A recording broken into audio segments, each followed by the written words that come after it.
starting point right there is going out and getting people and getting to know them. You know, it's hard to be somebody's neighbor when you don't reach out and get to know who they are and make some connection with them. You know, both physically and verbally, right? We need to be able to meet. We're so used to these things, you know, but that doesn't replace sometimes the human contact. And that's especially what is important about right now, meeting people in our county, getting to know them, and starting to build towards the day when we bring up county assemblies.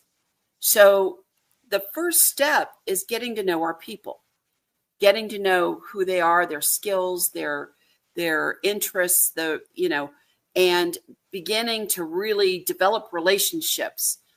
We get to also know their mindset and their character. So as we go through, we can kind of determine who is going to be good for a leadership position eventually, who we can count on when we really need someone to count on, right?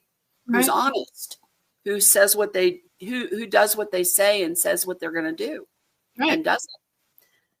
Right. And we also get a chance to encounter people coming through the door who have misunderstandings. Mm-hmm. Because if you can head those misunderstandings off at the outset, you save yourself a lot of trouble later on. So orientation is crucial. And you have to have some good people assigned to orientation to kind of get to know these folks, figure out where they're coming from. Are they walking through the door because they heard there was something to be gained by doing so? Are they doing the right thing for the wrong reason? And if so, can you turn them toward doing the right thing for the right reason?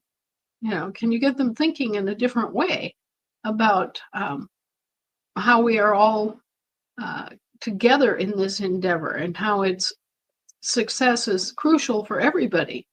Everybody's ultimate good is vested in the success of what we're doing. So it's not just a matter of taking from whatever benefit arises. It's a matter of being, because let me tell you, the kinds of discussions that we've had over the last several months, people have begun looking at that little graphic that we put out that showed the American government and the United States government, and made it very clear for people that the United States government is a separate entity that is functioning under delegated power. Many people had never thought about that before. Many people had never thought about the different parts and pieces of our government and what jurisdictions those parts and pieces address. And so now they've got this handy dandy little graphic that if they actually sit down and study it, they'll realize that, okay, we've got two governments here. And when they stop and analyze it some more, they're going to realize something else that's of crucial importance. Our American government is still standing.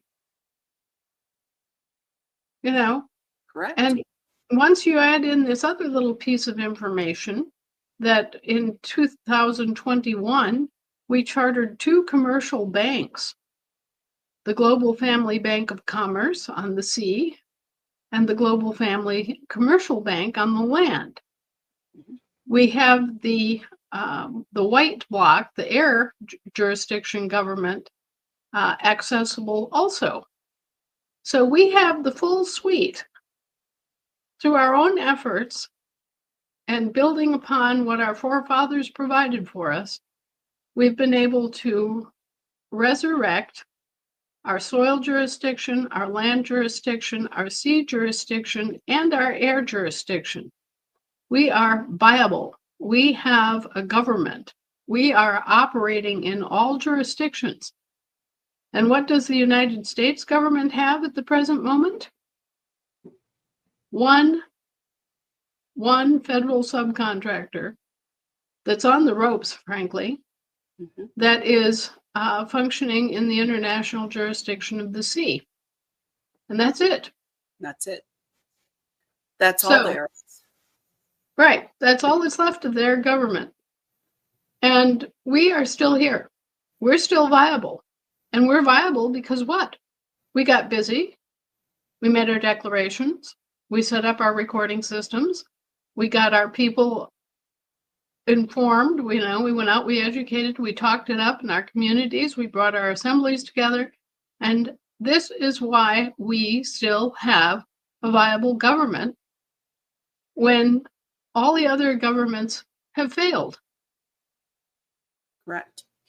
So, with this, we talked about, doing that outreach, getting to know our neighbor, orientation, and that's really important in the development of our assembly, is pouring that kind of orientation and that kind of education to our people.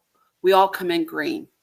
We all come in with misconceptions because we've been taught differently. We've been indoctrinated differently, right? Yeah.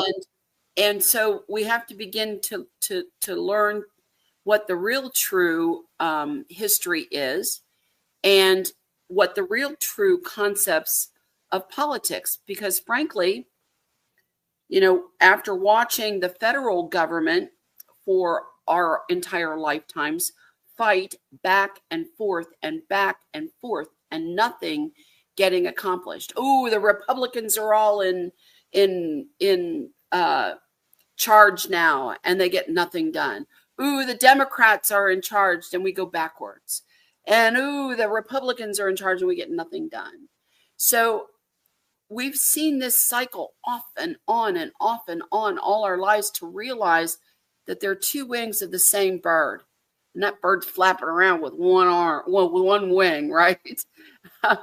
So we not able to fly. So it's important that the second step of building your assembly is orientation and education. Now in Ohio, we put those two things together.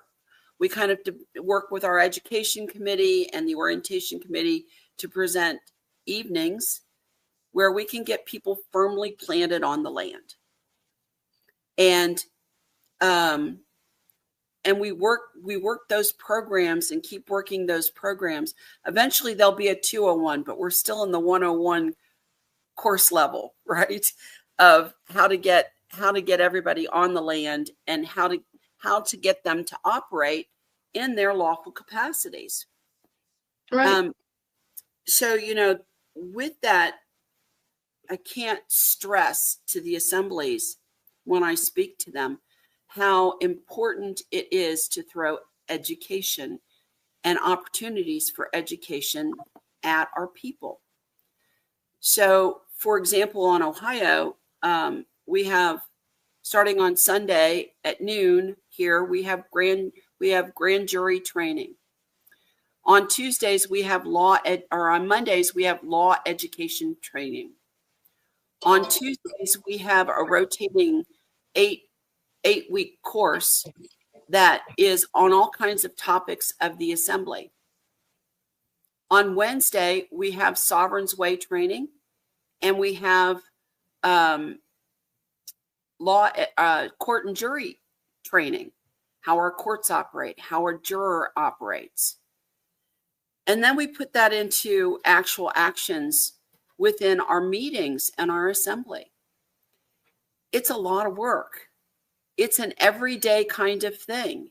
And until our assemblies really adopt that it is almost an everyday kind of thing, they're still going to be struggling along. We have to have that mindset to educate, and then do, right? Right.